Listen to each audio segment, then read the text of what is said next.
Leibniz thought, which, in my opinion, reveals some underlying metaphysical assumptions that do not appear so clearly in other topics. In that sense, rather than his particular way of making compatible free will and scientific regularity, I found most interesting the Leibniz proposal, metaphysical proposal for solving the problem of evil in itself, not in its context. You know. So, with regard to your remarks about my conclusions and the taking risk or dramatical feature which Leibniz neglects, of course he attempts to avoid it to some extent. But I think I have to clarify that point a little bit. First of all, I think that taking risk or dramatical feature I mentioned is important in two different ways. First of all, historically, this feature was important to the distinction for the distinction between antecedent and consequent will for those authors Leibniz says to follow. In that sense, I consider that that distinction is in some way a strange corpse in Leibniz doctrine that he tries to, in some way, well, he has to make a transformation of that distinction in order to make it compatible with other principles. And on the other hand, I think that feature is important in order to approach the problem of evil in itself. I would like to point out that when I speak about taking risk or dramatical strategy or feature or so on, I'm not talking about something like God intervening in every extraordinarily, or the Newton approach that you mentioned. I am trying to say something different.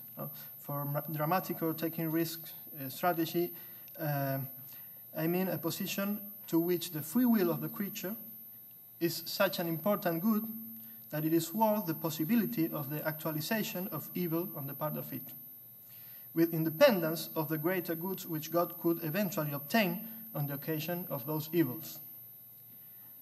This position, of course, presupposes a conception of the free will as a real causal power capable of self-determining and actualizing opposites. I don't know if this position deserves to be called existentialist, as you said. That's not an important issue.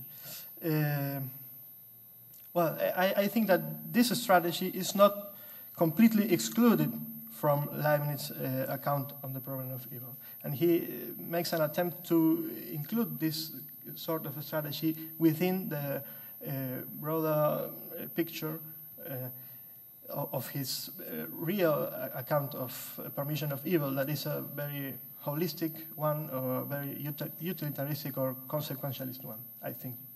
And on the topic of free will as an active power, yeah, I agree with that, but I think that ultimately that kind of free will proposed by Leibniz, well, it may fit within the context of his the science of his time, but it does not allow for a account of permission of evil, as I try to show. So that's my point. Right. Now we may begin the question period. Again, as before, please step up to the microphone because they are doing recording of these sessions. So, Jerry Wallace, would you like to begin us? Yes. On page 14, you cite the passage in which Leibniz concedes that there are series in which every man is saved, others in which some are damned, etc. But he mentions that God preferred the series in which Adam fell, etc. Is there a possible series, presumably, or why couldn't there be a possible series in which Adam falls and in which God arranges everything in such a way that everybody is saved despite Adam's fall. So you still get all of the diversity, you get all of the variety. You can have the Holocaust, whatever you want, get as much evil as you want, but arrange things in such a way that everybody is saved at the end of the day. Is there any reason why Leibniz couldn't have that? And why wouldn't he prefer that if he's simply interested in unity or diversity and variety, and et cetera? These kind of aesthetic considerations. Well, I think it could be the case that there could be a possible world in which Adam falls and nevertheless God arranged things to... But I don't know if Leibniz thought that way. But shouldn't we just say he decided he was not just in favor of aesthetics, he was in favor of the best of all possible worlds. And there's only one which is the best, and that is the one he chose, and that we know by as a matter of fact, and therefore of course. That's it. That's a point. But I mean, what kind of reasons could there be for this being a better world in which people are damned and misery takes place, given God's apparent affection and desire for the well-being of his creatures? And what possible considerations could there be if this could be arranged? We would prefer the ones with eternal damnation. I mean, why? That is just... Any explanation at all? That makes No, sense? and he doesn't have to, because we have limits of reason, right? And so that is exactly what we just know as a fact. He chose this world. And because he is the most perfect being and could only have chosen this world, the best of all possible worlds, therefore we have to take the result as the explanation.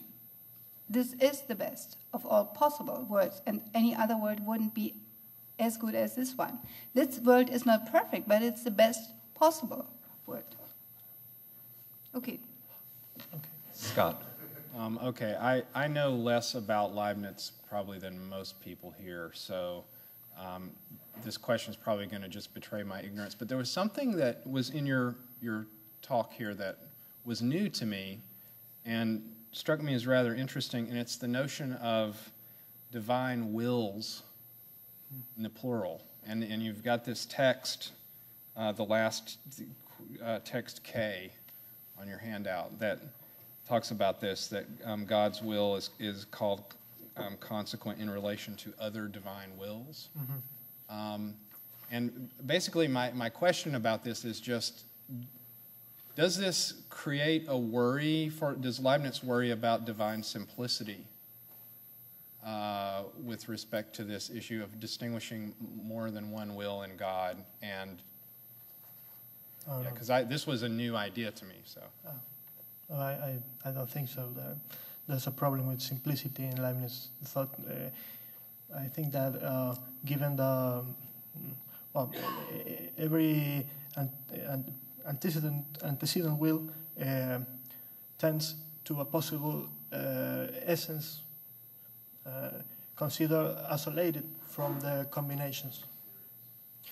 So I don't think that there's a problem, because there's a way to express the only God will toward the possibles. So I don't see the problem at all. Excuse me. Okay, and perhaps we could have people identify themselves, even though you're known to most of us here, just for the sake of the recording.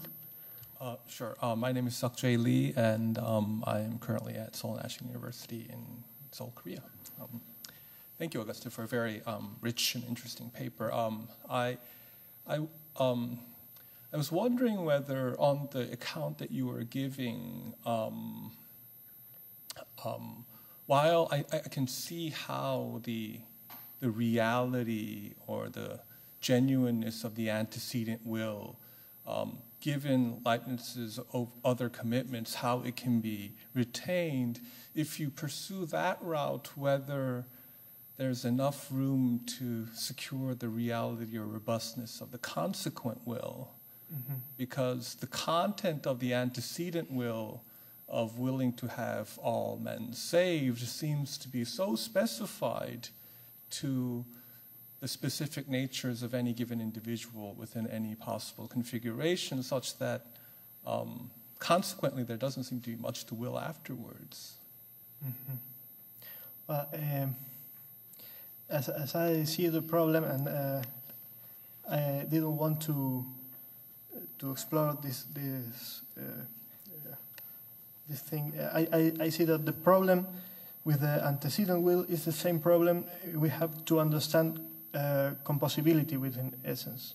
The same problem that arises when one tries to give an account of composibility fits logically is the same problem we have with the antecedent wills.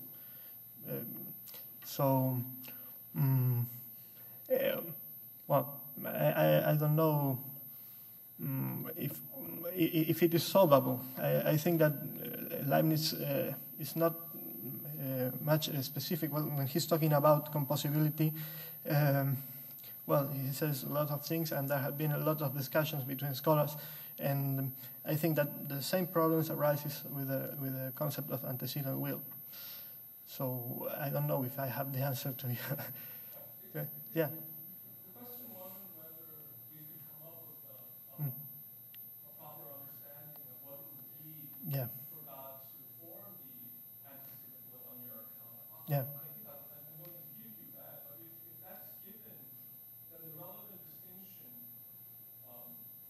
between that type of antecedent will and the consequent will doesn't seem to be set. There doesn't seem to be a robust distinction between the two. Yeah, of course. The consequent will is a sort of force composed by the antecedent wills. So it's a result of the composibility of antecedent wills. So in some way, consequent will is reducible to antecedent will. But the problem is how how this force is composed by the antecedent wills. And this is the problem that I think that is the same problem with composibility. But, so I think that both things are related. So. Mark Kolstad, thanks to both of you. My question is for Agustín. And Agustín, you can pass on this question because in part it goes beyond the scope of your paper, but I would be interested if you had a view.